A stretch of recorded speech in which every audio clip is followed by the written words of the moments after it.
In order to find out something about the art of soaring, we have come to the glider capital of America, Elmira, New York. Paul Schweizer, Vice President of Schweizer Aircraft Corporation, manufactures this sailplane and offers it in kit form as an uncovered ship or as a completed, ready-to-fly sailplane.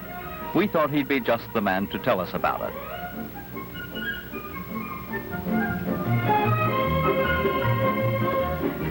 Paul adjusts his harness and safety belt.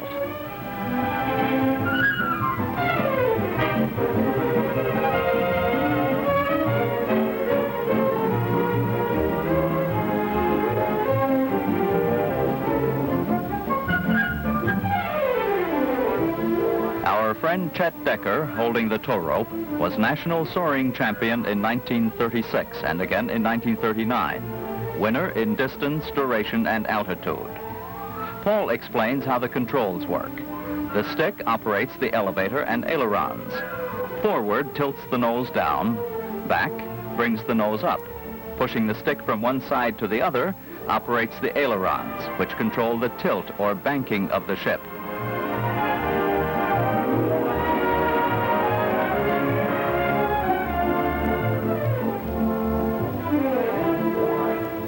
The rudder is operated by the foot pedals.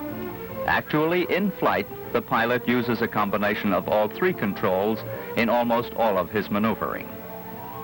These controls are pretty much like those of a power airplane. Here is something, though, that is found only on a sailplane. These slender hinged doors on the wings are called spoilers.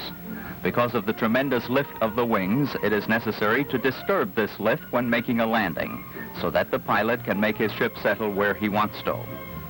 The tow release enables the pilot to free his ship from the tow rope when he feels that the time is right and the air currents correct for his motorless flight.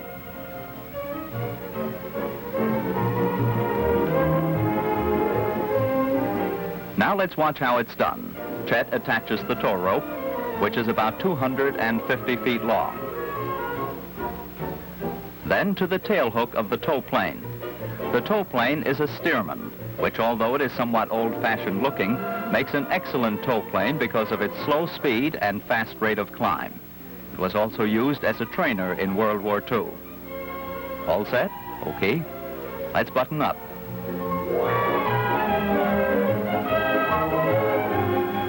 And here we go.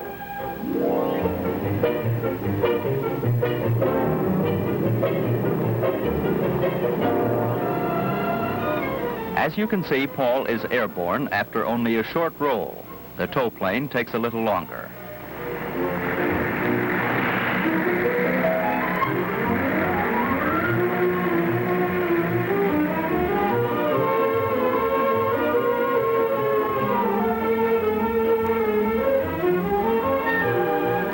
When he is ready, Paul releases the tow rope and is on his own.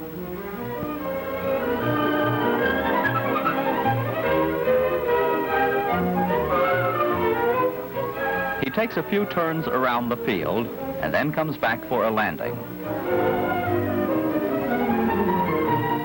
Paul demonstrates how easily he can maneuver his ship by coming to a stop within a couple of feet of our camera.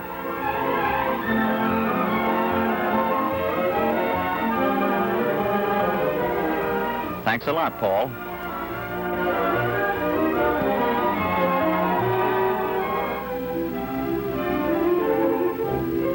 We have changed our base of operations to another field. This is Wurtsboro, New York, only a short drive from New York City.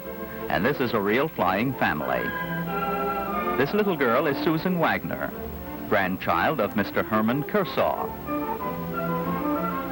She's our nomination for Miss Sailplane Pilot.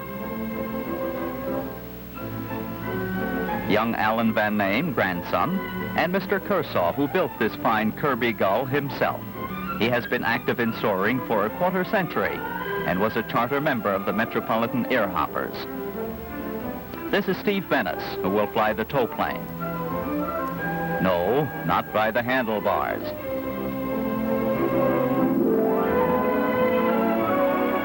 Alan Van Name explains to us that there are two basic methods which make it possible for a ship like this to stay in the air without a motor. One is slope or ridge soaring, in which the pilot flies along the windward side of a long mountain ridge. The wind has to rise upwards to get over, and the pilot uses this rising air to lift his ship up with it. Another method he can use is thermal soaring. A thermal is a column or a huge bubble of warm air rising upward into the sky, and the pilot finds this and rises with it. Now Alan is ready to be towed aloft, and there he goes.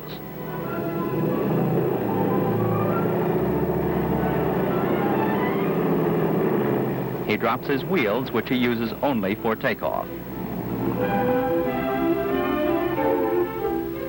Before we get underway, we'll wait for Lou Feierabend to take off in his oversized Mosquito, the Mooney Mite. Just a twist of the wrist on the prop, and he's all set to go.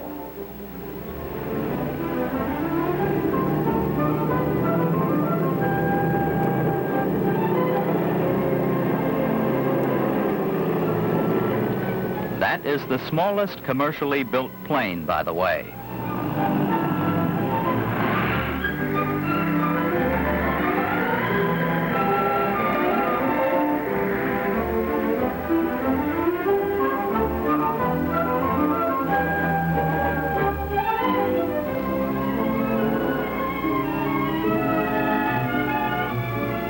This is the Pratt-Read two-place sailplane that we will fly in.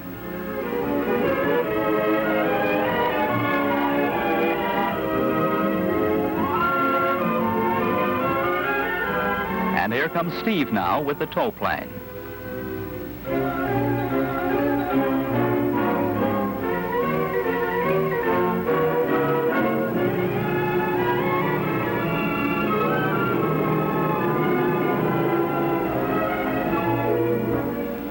Kurt Rosner is our pilot.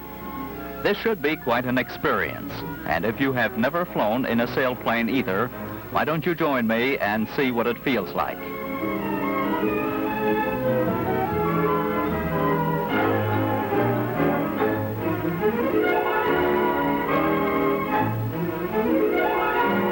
It gets pretty warm up there, so we get comfortable, but nevertheless strapped in.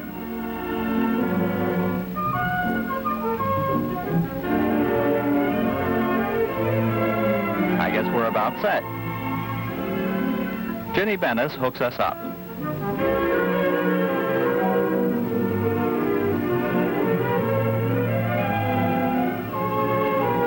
All set? Okay, here we go.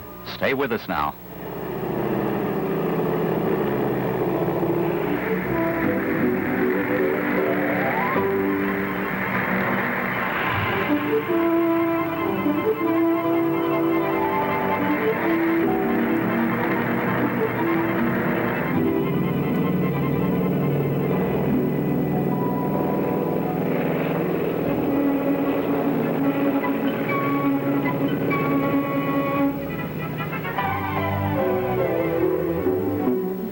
We've just about gained enough altitude to release the tow. There we are, we're free.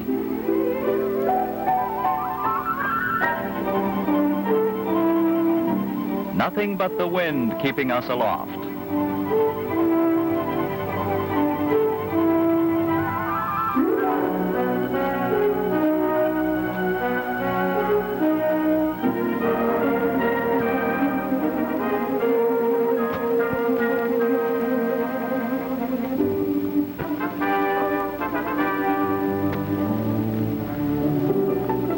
We get some feeling of the thrill and excitement of motorless flight. We also gain the greatest respect for the pilots who have flown over 500 miles before returning to the ground, and those who have reached the amazing altitudes of well over 40,000 feet.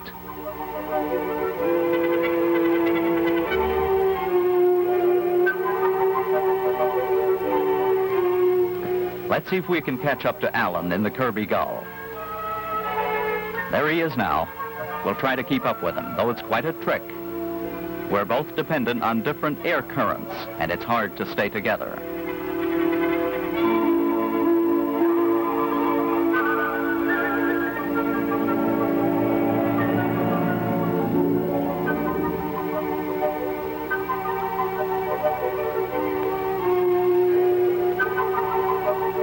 as graceful as a bird.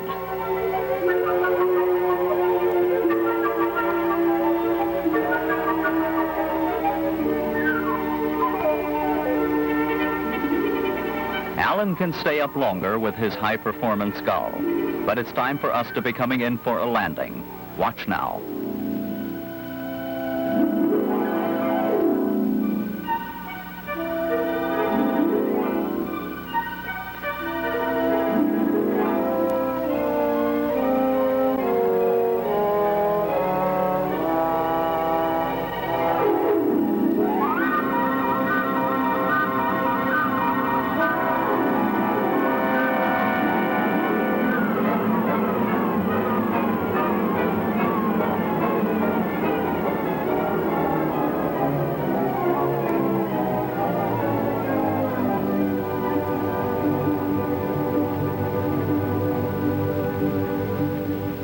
That was my first flight in a sailplane. Hope you enjoyed making it with me.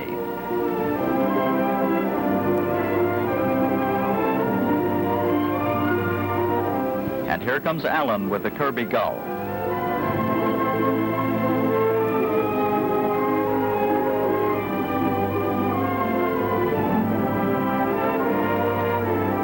Thanks, Alan.